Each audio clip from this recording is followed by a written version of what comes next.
እኛ ጴንጤዎች ለገብርኤል የማንሰግድበትና ገብርኤልን የማናመልክበት 3 ምክንያቶች። በጌታ የሆናችሁ ሰዎች ትንሽ እቺ ኮፒ ሊንክ የምትባለው ጉዳይ ላይ ከኔ ጋር አሁኑ ኮፒ ሊንክ አድርጉልኝ።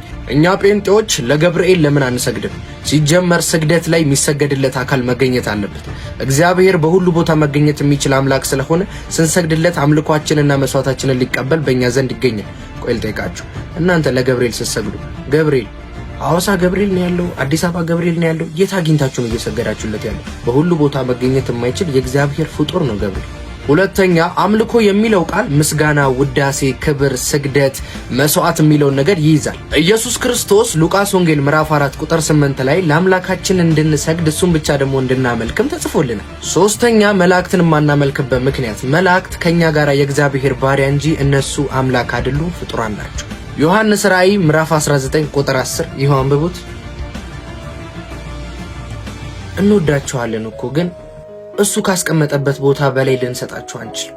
እሺ ምን እናርግ? ስግደትና አምልኮ የሚገባው የኛ አምላክ ብቻ ነው፣ ኢየሱስ ብቻ ነው፣ እግዚአብሔር ብቻ ነው። ለሱ ብቻ ነው የምንሰግደው።